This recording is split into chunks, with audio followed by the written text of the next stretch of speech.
जरा सोचिए, एक ऐसा हुक्म मिले जो आपके पूरे विश्वास, आपकी पूरी आस्था के एकदम खिलाफ हो। आज हम एक ऐसे ही दर्शन की बात करने वाले हैं जिसने सच कहूं तो इतिहास की दिशा ही बदल दी। और ये सब शुरू हुआ परमेश्वर के एक बहुत ही बेहद चौंकाने वाले आदेश से। तो सवाल यही उठता है कि उठ, मार और खा। परमेश्वर ने अपने एक सबसे प्यारे भक्त पतरस को ऐसा आदेश दिया तो क्यों दिया? एक ऐसा हुक्म जो उसके विश्वास की, आप कह सकते हैं, बुनियाद हिला दे। चलिए इस पहेली को सुलझाने की कोशिश करते हैं, क्योंकि इसका जो जवाब है ना, वही इस पूरी कहानी का दिल है। तो चलिए आपको सीधे उस सीन में ले चलते हैं। जगह है जोपा शहर। वहां एक घर की छत, दोपहर का वक्त है। पतरस प्रार्थना कर रहा है, पर उसे बहुत जोर की भूख भी लगी है। और बस जैसे ही वो खाने के बारे में सोच रहा था, ठीक उसी वक्त उसकी आंखों के सामने कुछ ऐसा हुआ जो कह सकते हैं बिल्कुल हकीकत से परे था। तो आखिर इस दर्शन में था क्या?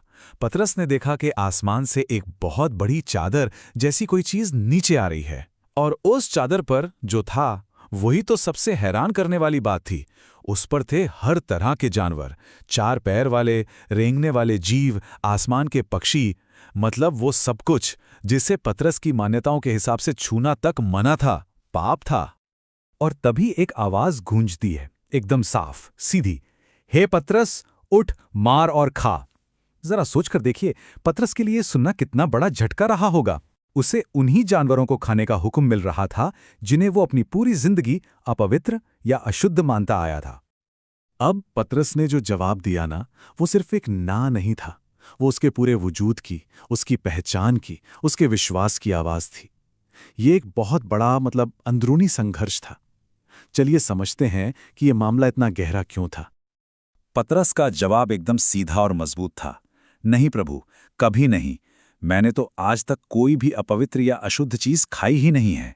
समझिए, यह सिर्फ खाने पीने का मामला नहीं था, ये उसकी पहचान थी, उसकी जिंदगी भर का अनुशासन था।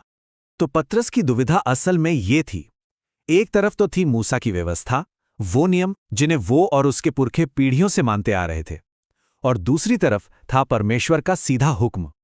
पतरस के लिए यह समझना नामुमकिन सा था कि परमेश्वर खुद अपने ही बनाए नियम को तोड़ने के लिए आखिर क्यों कह रहा है।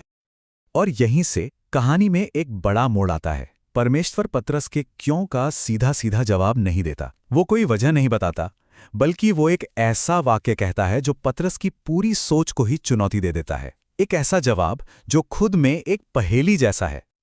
और सुनिए, बात यहीं खत्म नहीं हुई। ये जो पूरा का पूरा वाकया था ना, चादर का नीचे आना, वो हुक्म, पतरस का इनकार और फिर परमेश्वर का जवाब, ये एक बार नहीं, दो बार नहीं, बल्कि पूरे 3 बार दोहराया गया। मतलब ये साफ था कि ये कोई मामूली संदेश नहीं है। परमेश्वर चाहता था कि ये बात पतरस के जहन में एकदम गहराई तक उतर जाए। तो वो रहस्यमयी जवाब क्या था? वो जवाब था, जिसे परमेश्वर ने शुद्ध ठहराया है, उसे तू अशुद्ध न कहे। बस यही है इस पूरी पहेली की चाबी। परमेश्वर असल में पतरस को इशारा दे रहा था कि वो शुद्ध और अशुद्ध का असली मतलब समझे। और यहीं से ये बात साफ होने लगती है कि ये पूरा दर्शन जानवरों के बारे में तो था ही नहीं। तो फिर ये किसके बारे में था? ये दर्शन असल में पतरस की सोच बदलने के लिए एक बहुत शक्तिशाली जरिया था। इसका मकसद पतरस की खाने पीने की आदतें बदलना बिल्कुल नहीं था। इसका असली मकसद था इंसानों के बारे में उसकी सोच को बदलना। देखिए, उस जमाने के समाज को समझना जरूरी है। यहूदी लोग जो थे, वो गैर यहूदियों को, जिन्हें अन्य जाति कहते थे, धार्मिक तौर पर अशुद्ध मानते थे।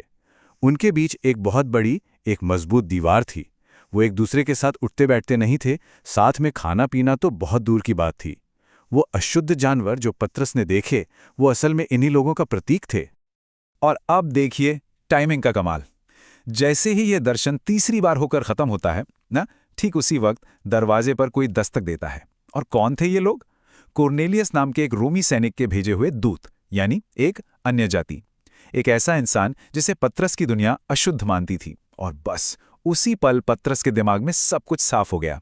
उसे समझ आ गया कि उस दर्शन का असली मतलब क्या था। और इस एहसास के बाद पतरस के मुंह से जो बात निकलती है, वो इस पूरी कहानी का निचोड़ है। वो कहता है, अब मुझे यकीन हो गया है कि परमेश्वर किसी का पक्षपात नहीं करता। उसे ये बात समझ आ गई थी कि परमेश्वर की नज़र में कोई भी इंसान अशुद्ध नहीं होता। लोगों को बांटने वाली ये दीवारें ये इंसानों ने बनाई हैं, परमेश्वर ने नहीं। तो ये सिर्फ पतरस का अपना बदलाव नहीं था, नहीं, ये एक क्रांति की शुरुआत थी, एक चिंगारी थी।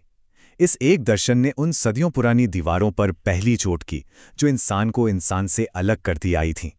तो आखिर में इस पूरी कहानी से हम क्या सीखते हैं? मार और खा का जो आदेश था वो असल में पुरानी सोच, पुरानी सामाजिक और धार्मिक दीवारों को मारने और परमेश्वर के प्रेम को खुले दिल से स्वीकार करने का प्रतीक था। संदेश बहुत साफ था।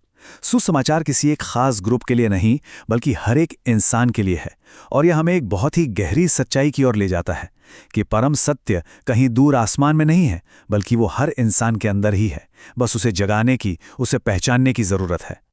इस कहानी को हम इस खूबसूरत विचार के साथ खत्म करते हैं। वो रहस्य जो युगों से और पीढ़ियों से गुप्त रहा, परंतु अब उसके पवित्र लोगों पर प्रकट हुआ है। और वो रहस्य क्या था? यही कि परमेश्वर इंसानों में भेदभाव नहीं करता। ये एक ऐसा सच है जो हजारों साल बाद भी आज भी उतना ही मायने रखता है। और ये हमें सोचने पर मजबूर करता है कि आज हमारे मन में ऐसी कौन सी दीवारें हैं जिन्हें गिराने की जरूरत है।